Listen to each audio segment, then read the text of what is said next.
This is the Radio Button Network. And this is the new Ace at Large podcast. Now, your host, Ace.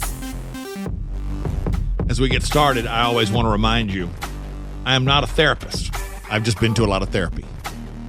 My name is Ace, and this is going to be, this will be a rather difficult episode of Ace at Large for me to get through, because today we're going to try to focus on one thing in particular, and that one thing is grief. Grief is different for everyone. It manifests itself differently for everyone. We've all grieved in some form or another for a variety of reasons. The odds are overwhelming that we will all grieve again sometime in the future. And to me, this is the thing that brings so many people down. This is the thing, the rock that you get caught under that you can't get out from under, and it affects everything about the rest of your life if you're not careful. How do we handle it? What do we do? Where do we turn? The fact that you are here right now listening to or watching the Ace at Large podcast lets me know that you're here so you don't want to be alone, and you're not alone, because we're all here to kind of work it out together. How we handle grief, how we go forward. A few tricks that I've learned through the years that may or may not work for you, but it's very personal, it's very intimate, and we'll get into how we handle grief next. This is the new Ace at Large podcast.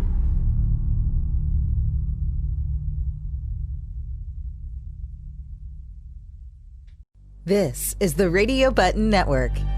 And this is the new Ace at Large podcast.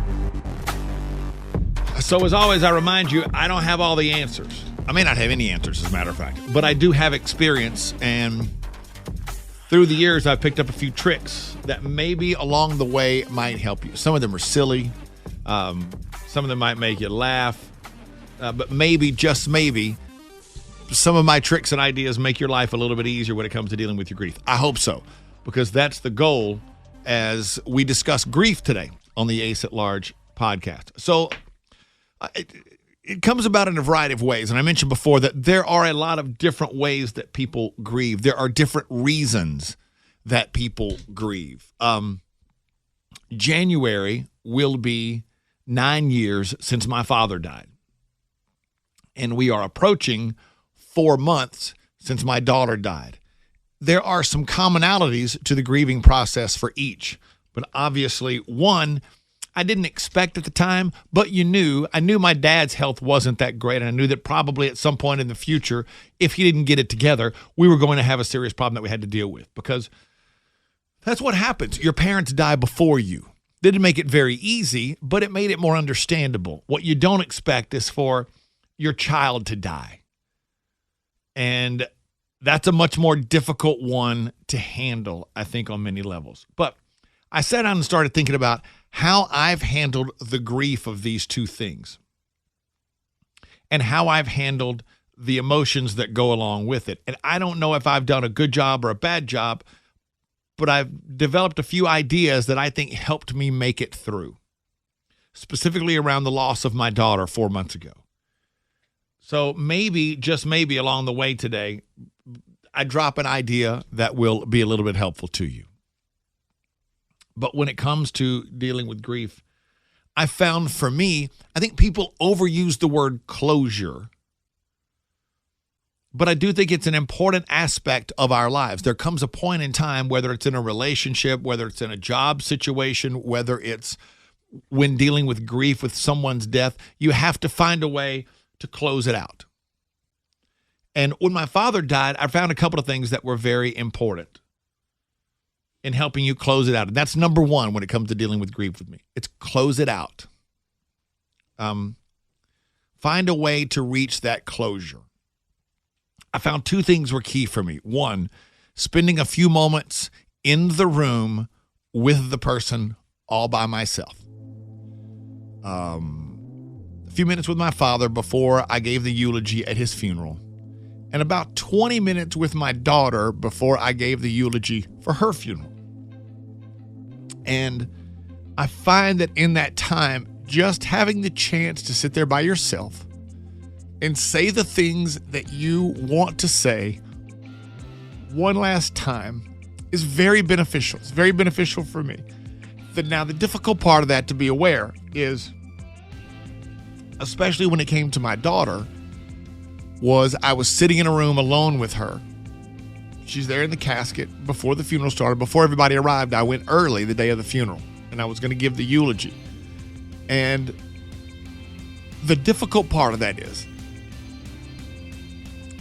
that knowing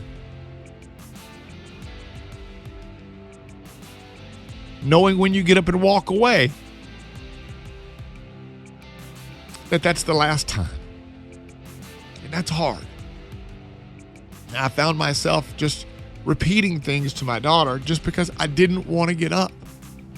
Because when I stopped talking to her, that means it's okay for other people to come in, and our time was over. And knowing that I would never have that opportunity in that moment to sit alone and talk to her like I'd done a million times, that would not happen again. So I tried to close out each with, just a little joke here and there. And I mentioned before on the radio one day when I was sharing the story that I told my daughter, I said, look, I've kind of running out of stuff to say to you. And I had laughed and I had cried in my 20 or so minutes there with her all by myself, with her in the casket. And I finally leaned down and I kind of told her, I said, look, I'm going to need you to help me get through this. Talking about doing her eulogy. And as silly as it sounds, I just told her, I said, look, I've got good material here. If you'll help me through this, we'll burn this bitch down today. And it made me laugh because I know it would have made her laugh. It's the kind of thing we would say to each other all the time, and it would brought a little brevity to the situation. But there's something about being in that moment, whether it's, and I think whether it's, even if you have to do it with a picture or something, saying those things you want to say, and there's something about getting them out of your body, out of your mind, out of your mouth, out of your head, that I think clears things up somehow. It's helpful to the human spirit to close it out. And at least for me, it offers a huge help. That's one. And I'll tell you another way that I do. This is a little trick that I learned, and I don't know why I did it. But my dad, when he died 9 years ago, has just gotten into texting. My dad was the worst texter ever because half the time I'd have to call him. And I talked to him every Monday on my way home. We had a standing every Monday call. And then I would talk to him during the week, usually a couple more times. But every Monday he knew I would call. So if I didn't talk to him at all during the week for some reason, he knew every Monday I would call. But he started trying to text, and his texts were always messed up. And you have to, what is this word? Oh, bud, I'm sorry. I was trying to do it too fast or whatever. But I found myself, when I flew home alone, and the plane landed. And for whatever reason, I just picked up my phone and I sent him a text message. Now, his phone didn't work. My stepmom had it. It might have been dead. I don't really know. That didn't matter. And I just texted him. And I said, hey, everybody was there. It was great. We told great stories and we laughed. And you were missed. And I love you. And that kind of put a stamp on the end of that weekend, on the end of that, couple week-long period. And it was like, okay, that is over for me now, and I've got to move forward and go do whatever else it is that I have to do on a day-to-day basis. Kind of a back-to-real-life thing. So when I landed after flying home after my daughter's funeral, I did the same thing. I just texted her about how much I miss her and how great it was, wonderful things everybody said about her, about how special she was, and about how she'll be missed. And then, I love you. Got you first, which is what I always said to her. To both my kids still. And that was it. And that kind of concluded the funeral stuff. That closed it out for me. That was over at that point. Doesn't mean you forget about them. Doesn't mean you miss them any less. But for me, closing it out allows you to move to the next step. And those are just a couple of little tricks that I've learned that have been beneficial for me. But there's something about sending that text message at the end, even though they don't see it, that allows me to feel like, that's done. Now I go to tomorrow. Number two that I've had to learn since all of that is that you just have to let that stuff go. You can't control it. When it happens, it happens. I told the story on the radio. I was up recently, couldn't sleep one night. I don't sleep well, and I was up watching Moneyball at 4:30 on a Saturday morning. And I had forgotten. I've seen the movie 10 times. I love the movie Moneyball with Brad Pitt. And at the end of the movie, Brad Pitt's riding down the road. The movie's set in the early 2000s. He reaches in his glove box, and it's the very last scene of the movie. He pulls out a CD. It was a song that his daughter had played for him. And he pops it in, and she talks to him and plays this little song on her guitar. And for whatever reason, I can't find the words to explain to you how overwhelming the grief was at that moment.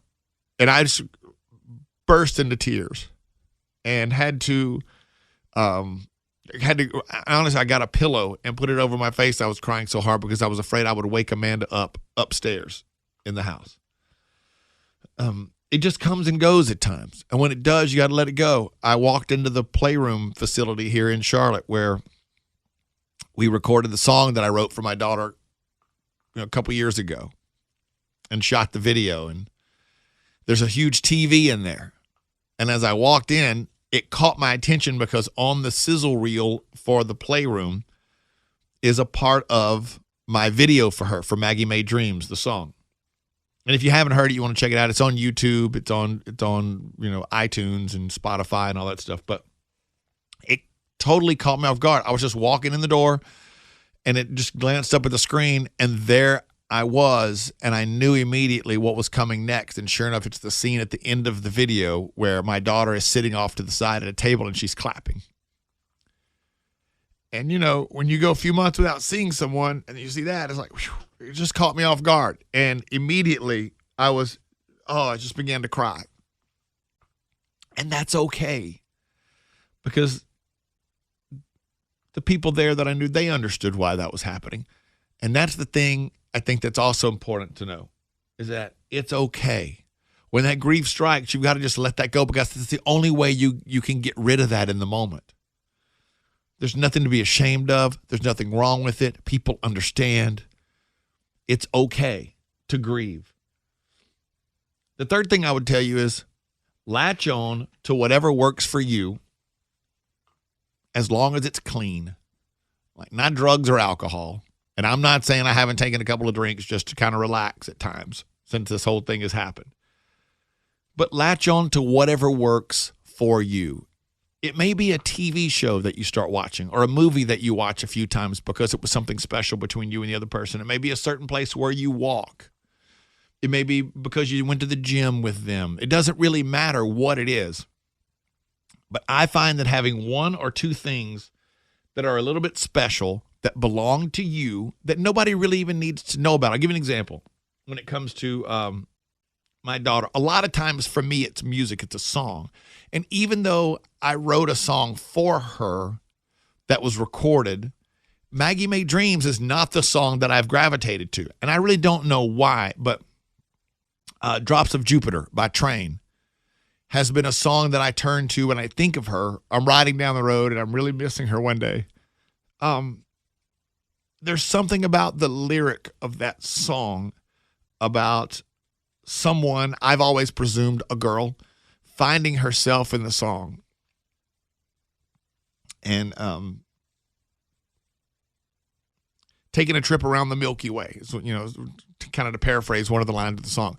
There's something in there that reminds me of my daughter. Never did before. It does now, since all this has happened.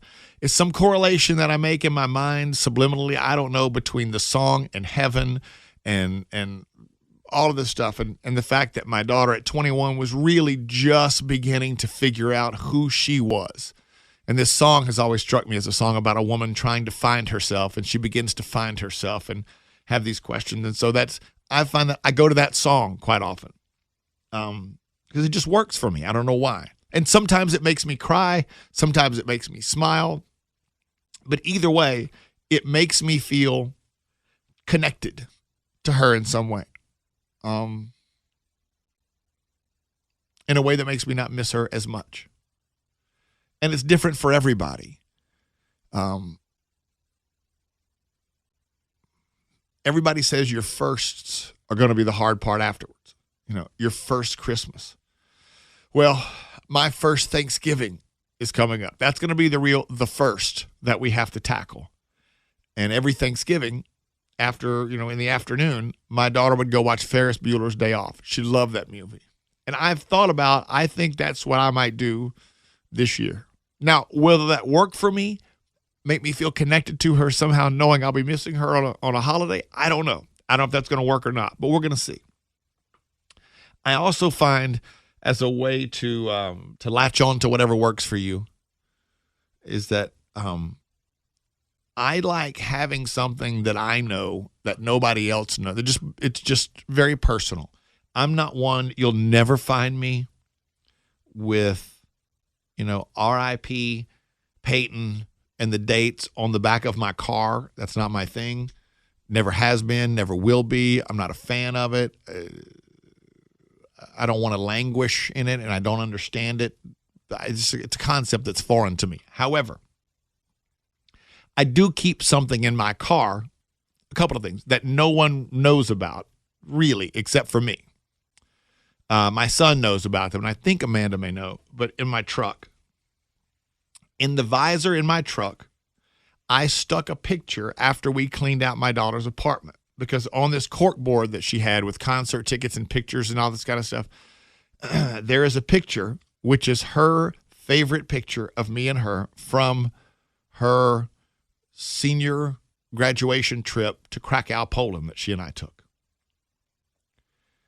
And I'll show the picture. No one else really knows this except for Amanda and Cade, my son. They don't know this is there. But I keep it in my visor because it makes me smile every time. Now, makes me miss her even more, but it makes me smile every time. Quick story.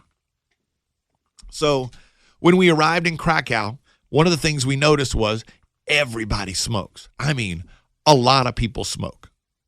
And we were laughing about the fact that it's overwhelming. Everywhere you go, people are smoking. It's crazy.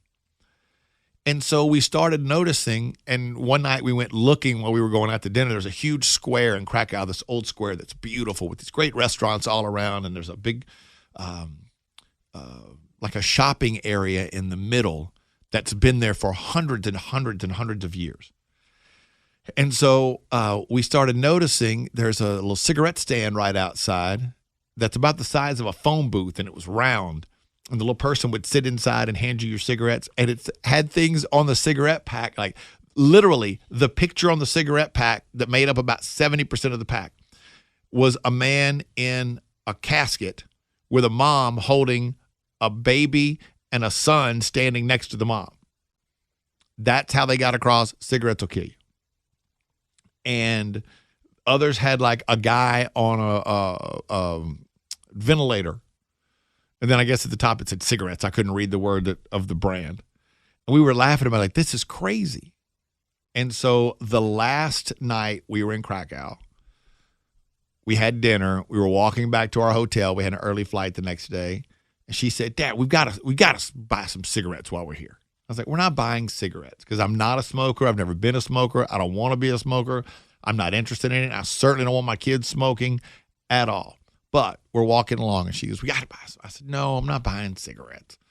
We're not buying cigarettes. You're going to start smoking. Nobody needs that hassle. And she was like, I'm not going to start smoking. So we're walking along, and about a quarter of the way, we just walked outside this square. And I thought, you know what? That would be the thing she would remember more than anything else. So I said, I'll make you a deal. And I could see her eyes light up immediately. And I said, I'll make you a deal. you swear to me you will not smoke another cigarette after this, and we'll go buy a pack of cigarettes. She said, I swear. Now, that very well could have been a lie. I don't know. Okay, we headed back. We bought this pack of cigarettes, and we took pictures. We bought cigarettes, and I think we smoked 2. I think we lit 2 apiece and smoked like probably not even a whole cigarette because we just wanted it for the moment. We just wanted to be in the moment. And we have these pictures, and one of them that was on her cork board is the 2 of us. It's a selfie of me and Peyton, each of us with a cigarette in our mouths, and she's chucking the deuces for the camera with this beautiful building behind us in Krakow, Poland. And it is, to me, hilarious. And I keep it hidden in the visor of my truck. And so sometimes when I'm riding down the road and I think about her, I just reach up and pull it out, look at it. Makes me laugh and smile. And feel close to her.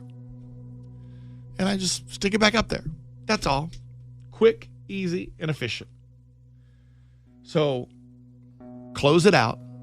Find that moment of closure for yourself that allows you to get your thoughts and words out of your body. Just let it happen. When grief hits you, just let it go because it's okay. It's okay. You don't have to try to hide it. You don't have to run away from it because I find it's going to make it even worse. Latch on to whatever works for you. And finally, share with your friends and be honest. If your friends ask you, how you doing? Look, sometimes I lie. I'm doing good. I'm good. And I'm not doing good some days. A lot of times I'm not doing good. But I'm honest with them when I have problems or it's it gets a lot today. This week's been a lot. I think about her all the time and, because that allows them to understand what you're going through.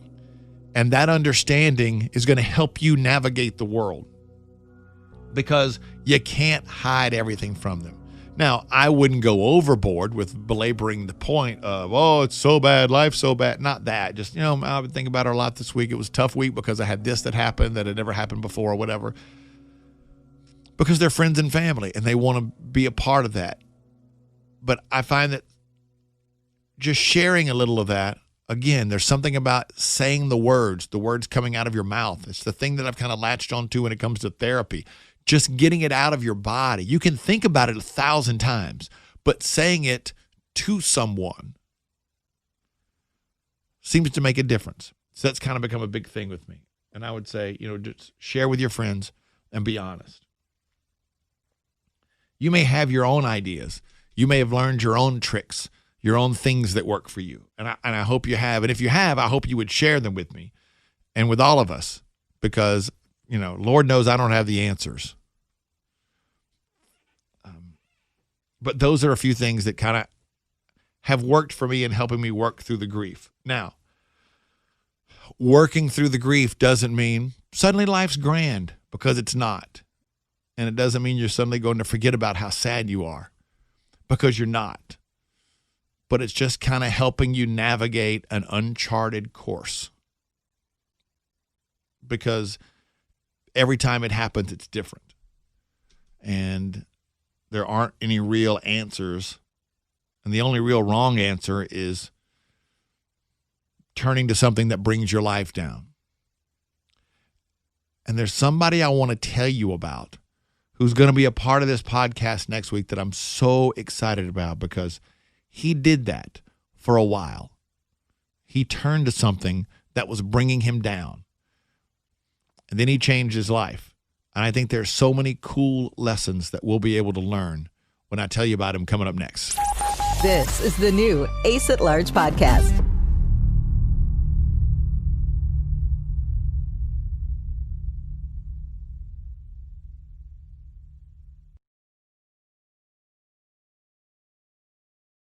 This is the Radio Button Network.